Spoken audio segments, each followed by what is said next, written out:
पाकिस्तान एक बहुत ही इंपॉर्टेंट अलाई के रूप में दिखाई देता है, जो कि न केवल वेस्ट एशिया को संभालेगा, उनको लगता है कि चाइना के साथ भी ये हमारे रिलेशन नॉर्मलाइज करा सकते हैं। किसी को सजा देनी हो, किसी को गाली देनी हो, तो वो पाकिस्तान के नाम से दी जाती है। इंडिया ने क्या किया, पाकिस्तान को परेशान करने के लिए वो पानी रोक दिया इंडस का, और आर्बिट्रेशन में गए तो वहां पे पाकिस्तान के पक्ष में फैसला दिया गया कि नहीं, पानी नहीं रोक सकते आप। क्या ये प्रेशर है अमेरिका की तरफ से?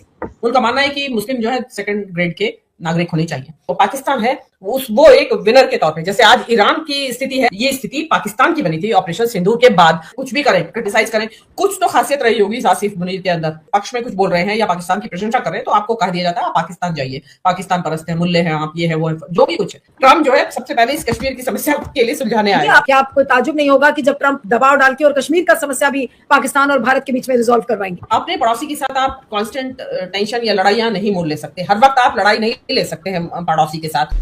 कुछ ना कुछ तो इस समय भारत और पाकिस्तान के बीच में चल रहा है, क्योंकि अगर आपको कुछ दिनों पहले की खबरें अगर अखबार के कटिंग्स की मैं आपको दिखाऊं, अखबार में ट्रैक टू डिप्लोमेसी की बात की जा रही थी। इस तरीके की खबरें आ रही थी कि India and Pakistan conduct track two diplomacy, जिसमें कि जनरल्स, जिसमें कि डिप्लोमैट श्रीलंका के एक होटल में मिले। उस पर हमने एक बार बातचीत भी किया था।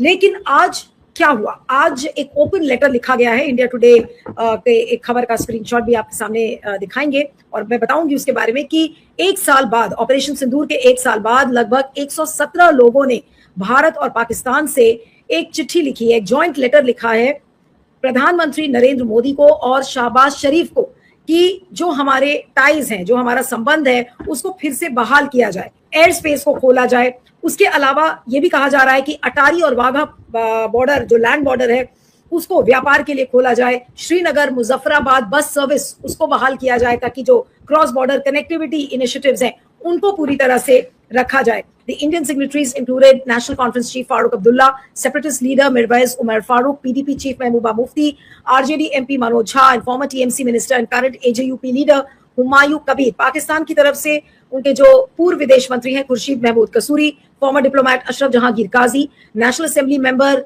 इब्शान यार भंडारा और न्यूक्लियर फिजिसिस्ट और ऑथर परवेज हुडबॉय, उन लोगों ने अपील किया है और दोनों प्रधानमंत्रियों से ये कहा है। और ये जो पूरी अपील है ये किसके तरफ से इशू की गई है? Centre for piece and progress, और 117 लोगों ने इस पर साइन किया है, जिसमें 61 लोग भारत से हैं और 56 लोग पाकिस्तान से। देखिए, ये सारा जो हुआ है डेवलपमेंट, ये ऑपरेशन सिंदूर के बाद की जो परिस्थितियां हैं वो इसके लिए ट्रिगर पॉइंट बनती हैं। ऑपरेशन सिंदूर के बाद सबसे पहला डेवलपमेंट तो ये हुआ कि जो सीज फायर हुआ उसके बाद से जो खबरें निकल के आई और जो विश्व समुदाय ने और दुनिया भर की प्रेस ने भी बताया कि अमेरिका, जो पाकिस्तान है, वो एक विनर के तौर पे, जैसे आज ईरान की स्थिति है, ऐसी कुछ कमोबेश ये स्थिति पाकिस्तान की बनी थी ऑपरेशन सिंदूर के बाद। तो पाकिस्तान की जो सेना है उसने चाइना की मदद से जो अपना कौशल दिखाया, उससे अमेरिका खासा इंप्रेस हुआ। और आपने देखा कि उसके बाद से आसिफ मुनीर, जो वहां के फील्ड मार्शल है, जो कि मतलब ऑपरेशन सिंदूर के बाद वो फील्ड मार्शल बना दिए गए, वो ऑपरेशन के बाद जो फील्ड मार्शल बने आसिफ मुनीर, और जो वहां के प्राइम मिनिस्टर थे, वो अचानक से ट्रंप के बहुत ज्यादा चहेते हो गए और उन्होंने कई ट्रिप्स अमेरिका के लगाए। पर्सनली उनको लंच डिनर पे बुला रहे हैं और my favourite field marshal and जो भी कुछ था। उसके बाद चांस की बात थी कि इतना अभी लाडला बन ही रहा था अमेरिका का पाकिस्तान, उसी दौरान सऊदी अरब ने पाकिस्तान को बोला कि आप हमारे सिक्योरिटी का जो कंसर्न्स हैं वो आप एड्रेस करेंगे। और वहां पे बताते हैं ऐसा कि वहां कई बटालियंस पाकिस्तान आर्मी की पहुंच भी गई हैं, जो कि उन्होंने अपना मोर्चा संभाल लिया है उसका। उसके बाद चाइना का तो लाडला बना हुआ ही है। उसके बाद जो पाकिस्तान के जो सितारे बुलंद होने शुरू हुए, उसी के दौरान ये ईरान का वॉर आ गया, जस्ट आफ्टर ऑपरेशन सिंदूर के बाद। उस ईरान वॉर में जो खत्म होने के बाद उसको जो खत्म नहीं हो रहा था, उसमें फर्स्ट स्टांस में भी और उसके बार जो स्कर्मिशेस होती रही, बार 8-9 महीने हो गए उन चीजों को, उसमें पाकिस्तान ने मीडिएटर का रोल अदा किया।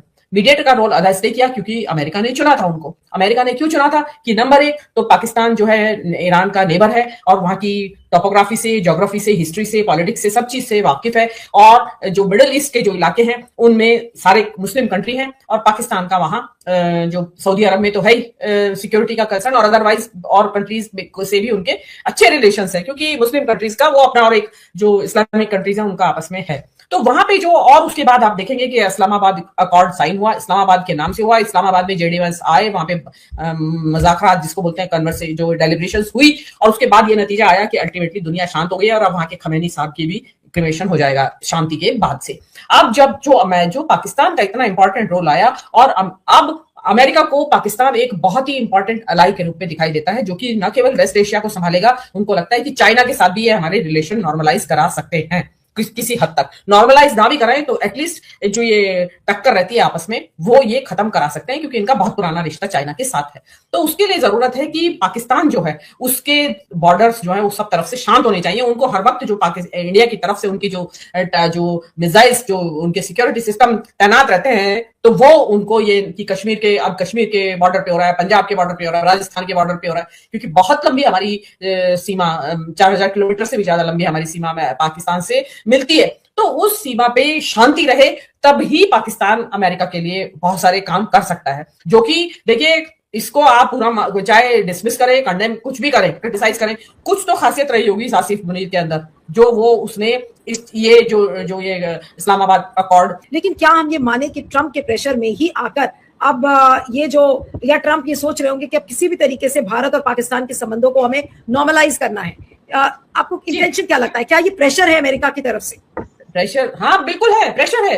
ये जो गोर जो इतने एक्टिव हो रहे हैं, ये इनको जो मैंडेट है वो यही है कि तुम्हें ये रिलेशंस को, जो टेंस है रिलेशनशिप, इसको थोड़ा नॉर्मलाइज करिए, इसमें थोड़ा ढील आनी चाहिए। और ये इनका 24 घंटे की जो लड़ाई है, हर वक्त तलवारें तनी रहती हैं, उनको थोड़ा ढीला, कम, उनकी जो कशीदगी है वो कम होनी चाहिए। तो ये उसका सीधा सीधा आपका ये दिखाई दे रहा है। और जो हमारी जो सरकार है, देखिए प्रॉब्लम हमारे यहाँ क्या हुई है कि हमारे पाकिस्तान के साथ हमेशा से एक खट्टे मीठे रिलेशन जो चलते रहे हैं, लड़ाइयां चलती रही हैं, लेकिन हमारे यहाँ हमारे जो प्राइम मिनिस्टर हैं या जो हमारी भाजपा सरकार इस वक्त है, उनकी जो आइडियोलॉजी है वो इस वक्त गवर्न कर रही है इस देश की विदेश नीति को। तो वो जो भाजपा संघ की जो आइडियोलॉजी है वो एंटी मुस्लिम है, स्ट्रिक्टली एंटी मुस्लिम है। उनका मतलब है, उनका मानना है कि मुस्लिम जो है सेकंड ग्रेड के नागरिक होने चाहिए। पाकिस्तान के साथ तो ये क्लासिक एग्जांपल है हमारी विदेश नीति का, कि मतलब आप कुछ भी बोलिए और उसमें ऐसा लगे कि आप पाकिस्तान के पक्ष में कुछ बोल रहे हैं या पाकिस्तान की प्रशंसा कर रहे हैं, तो आपको कह दिया जाता है आप पाकिस्तान जाइए, पाकिस्तान परस्त है, मुल्ले हैं आप, ये है वो है, जो भी कुछ है। तो जो पाकिस्तान जो है हमारे देश की एक राजनीति का, ये कहते हैं ना कि एक फोकल पॉइंट है, मतलब हर वक्त किसी को सजा देनी हो, किसी को गाली देनी हो, तो वो पाकिस्तान के नाम से दी जाती है। जिस तरीके का अब हो रहा है, जिस तरीके का माहौल 10 साल से बना हुआ है, हालांकि शुरुआत में मोदी जी ने कोशिश की, नवाज शरीफ को अपने स्वेरिंग इन में भी बुलाया और अफगानिस्तान कहीं से लौटते हुए उतर भी गए अनअनाउंस्ड, लेकिन उसके बाद क्या हुआ? तलवारें तनी, ना मेरा ना तू मेरा ना मैं तेरा। मतलब उनका क्या था कि दोनों तरफ का एक्सट्रीम, या तो आप बगैर बुलाए शादियों में पहुंच रहे हो उनकी और उनको बुला रहे हैं अपने स्वेरिंग इन में, या फिर कि हम तो बिल्कुल नहीं बात करेंगे, जो कि उसका नतीजा क्या हुआ था? किसी भी रीजन से मान लीजिए कि ये डायलॉग रिज्यूम हो भी जाता है भारत और पाकिस्तान के बीच में, लेकिन उसका पॉलिटिकल कॉस्ट तो बीजेपी को बहुत उठाना पड़ेगा। बीजेपी के ही लोग मुल्ला है, मुसलमान है, पाकिस्तान है और आतंकवादी है, ये कर करके 12 सालों में, या फिर उससे थोड़ा सा और कम कहें कि जब से ये जो नॉर्मल जो बीजेपी का नैरेटिव हो गया उसमें हर बात में पाकिस्तानी कहना, अब ऐसे में क्या ये रिजम्पशन ऑफ डायलॉग पॉसिबल हो पाएगा? दोबारा ये सारे नॉर्मल चीजें हो पाएंगी भारत और पाकिस्तान में? पास नैरेटिव को कंट्रोल करने की ताकत है। तो ये जो आज हो रहा है ना, ट्रैक टू डिप्लोमेसी, ये कांग्रेस या उससे पहले की सरकारों के राज में लड़ाई भी चलती रहती थी, लेकिन ट्रैक टू डिप्लोमेसी भी होती रहती थी, आपके कल्चरल रिलेशन भी होते रहते थे, एक दूसरे के आर्टिस्ट का आना जाना भी लगा रहता था, क्रिकेट के मैच भी खेलते रहते थे, वर्ल्ड कप हो हमारे, कभी भी पास में ऐसा नहीं हुआ कि खिलाड़ियों के साथ मैच तो खेल रहे हैं पाकिस्तान के, हाथ नहीं मिलाएंगे। मतलब ये नाटकबाजी। कांग्रेस के जमाने में जो इस तरह की जिसकी आज बात हो रही है कि जो आपने पॉइंट्स गिनाए कि किन किन पॉइंट्स में, यही पॉइंट्स को कांग्रेस के जमाने में अमन की आशा का नाम दिया गया था, एक बहुत बड़ा सरकार का काम वो था। शायद आपको याद, आपने हो सकता है अपने राज्यसभा टीवी में कुछ प्रोग्राम्स भी किए हो। तो वो जो अमन की आशा प्रोग्राम था, वो यही प्रोग्राम था कि नेता ना मिले लेकिन लोग मिलते रहे आपस में, और उसी के आपने देखा होगा उसी कल्चरल एक्सचेंज के तहत बहुत सारे आर्टिस्ट इंडिया आते थे पाकिस्तान के, और पाकिस्तान के आर्टिस्ट इंडिया के आर्टिस्ट पाकिस्तान जाते थे, और अभी भी खत्म नहीं हुआ है। आज भी पाकिस्तान में इंडिया में रिलीज होने से पहले इंडिया की फिल्में पाकिस्तान में देखी जाती है। पहलगाम का जो किस्सा हुआ, उसके इमीडिएट आफ्टर क्या किया इंडिया ने, ये इंडस वाटर ट्रीटी, उसको अबेंस में डाल दिया। अबेंस में डालने का मतलब कि पानी को रोकना, कि भाई हमारी मर्जी होगी हम क्योंकि उसमें जो ट्रीटी है उसमें 1960 में ये ट्रीटी हुई थी इंडिया और पाकिस्तान के बीच में, क्योंकि 6 नदियां हैं इंडस वाटर सिस्टम में, ईस्टर्न रिवर्स और 3 ईस्टर्न रिवर्स, 3 वेस्टर्न रिवर्स। तो ईस्टर्न रिवर्स के ऊपर जो है वो पूरी तरीके से इंडिया का कब्जा है, उसमें रावी, सतलज और ब्यास है, और वेस्टर्न रिवर्स है उसमें झेलम, चिनाब और सिंधु रिवर। ये जो है इंडिया से निकलती है और पाकिस्तान जाती है। उनका 20% पानी इंडिया इस्तेमाल करता है और 80% पाकिस्तान इस्तेमाल करता है।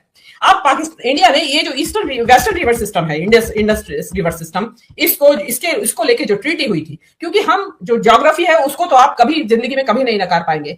ऊपर हम हैं और पाकिस्तान नीचे आता है, नदी ऊपर से पहाड़ से निकली और नीचे पाकिस्तान में गई, तो ऊपर से जो पानी आ रहा है तो वो पानी जो है कंट्रोल में किसके आ जाता है, ऊपर वाले स्टेट के। जैसे कि हमारे ऊपर ब्रह्मपुत्र जो हमारी नदी है उसके ऊपर चाइना का कंट्रोल है, वो डैम वगैरह भी बना रहा है और हम कुछ कर नहीं पा रहे हैं। तो सेम वे इंडिया जो है, इंडिया ने क्या किया, पाकिस्तान को परेशान करने के लिए वो पानी रोक दिया इंडस का। तो देखिए उस वक्त इसकी क्रिटिसिज्म भी हुआ था, हमने भी कहा था कि आप पानी रोकना कोई वजह नहीं है, क्योंकि इससे पहले भी 3 जंगें हुई हैं और बहुत टेंस रहे हैं रिलेशनशिप, मतलब ऑपरेशन सिंदूर से पहले, लेकिन कभी भी वाटर ट्रीटी को सस्पेंड नहीं किया गया, अबेंस में नहीं डाला गया। तो मेनली वहां पे झगड़ा हो रहा है कि वो लोग आर्बिट्रेशन में भी गए, क्योंकि वर्ल्ड बैंक के मीडिएशन में ये ट्रीटी हुई थी, ये लोग आर्बिट्रेशन में भी गए, और आर्बिट्रेशन में गए तो वहां पे पाकिस्तान के पक्ष में फैसला दिया गया कि नहीं, पानी नहीं रोक सकते आप, लेकिन इंडिया ने उसे मानने से इनकार कर दिया। ये जो अभी आप जो ट्रैक टू डिप्लोमेसी की बात कर रहे हैं, वहां एक्चुअली यही से शुरुआत हुई है। ये बताया जा रहा है कि कतर में मुलाकातें हो चुकी हैं इनकी और अब यहां हो रही है, पाकिस्तान श्रीलंका में बातचीत हो रही है। तो वहां जो बातचीत हो रही है उसमें एक दूसरा पॉइंट ये है कि कश्मीर के बारे में शांतिपूर्वक सुलझा लिया जाए। नीरू जी, इफ यू रिमेंबर, मैंने बहुत पहले आपसे कहा था जब ये ट्रैफिक का झगड़ा चल रहा था, हाँ, कि ट्रम्प जो है सबसे पहले इस कश्मीर की समस्या के लिए सुलझाने आए। आप ये बात कही थी कि आपको ताजुब नहीं होगा कि जब ट्रम्प दबाव डाल के और कश्मीर का समस्या भी पाकिस्तान और भारत के बीच में रिजॉल्व करवाएंगे। देखिए, अपने पड़ोसी के साथ आप कांस्टेंट टेंशन या लड़ाइयां नहीं मोल ले सकते, हर वक्त आप लड़ाई नहीं ले सकते हैं पड़ोसी के साथ, और आप पड़ोसी को चुन भी नहीं सकते कि भाई दोस्त है तो होता है ना कि ये नहीं चलेगा तो दूसरा बना लिया, दोस्ती कर ली। पड़ोसी तो पड़ोसी हमेशा ही रहने वाला है, आप जब तक जिंदा रहेंगे जब तक पड़ोसी के साथ रहना होगा। ट्रम्प इस हद तक प्रेशर बना पाएंगे मोदी जी के ऊपर कि भाई अब आप ऐलानिया आप नॉर्मल करिए पाकिस्तान और इंडिया के बीच की लड़ाई, तो ये तो मोदी जी के पूरे नैरेटिव की बहुत बड़ी हार हो जाएगी अगर ऐसा हो गया तो। ट्रम्प इतना दबाव मोदी जी को के ऊपर डालेंगे कि भारत और पाकिस्तान की कम से कम ये सब सर्विसेज शुरू हो जाएंगी, visa service, Wagah Attari border, Muzaffarabad जो बस सर्विस है वो सब शुरू हो जाएगा, वीजा सर्विसेज बहाल हो जाएंगी, रीइंस्टेटमेंट ऑफ जो हाई कमिश्नर्स है वो सब हो जाएगा। तो ये ट्रम्प के प्रेशर में आके मोदी जी ये कर देंगे, मुझे लग रहा है। किसकी माने, और दोनों बिल्कुल जस्ट अपोजिट हैं एक दूसरे के। तो मोदी जी चुपचाप इसमें कर रहे हैं। मान लिया इंडस वाटर का पानी रोक दिया, किसको क्या पता चलेगा, और खोल दिया, किसी को क्या पता चलेगा। लेकिन हुआ क्या कि लोग चलते रहते हैं, जैसे मैंने बताया कि मैंने पाकिस्तानी चैनल्स पे सुना था इस बात को, आज नहीं, मैंने हफ्ते से सुन रही हूँ मैं इस बात को। पाकिस्तानी चैनल्स क्या कह रहे हैं कि क्या मोदी जी अब रिश्ते बहाल करने वाले हैं, मोदी जी और शहबाज शरीफ साहब मिलकर? तो इट मींस कुछ ना कुछ चल रहा है। अब उसको सोचने वाली बात है कि भाई अगर पाकिस्तान से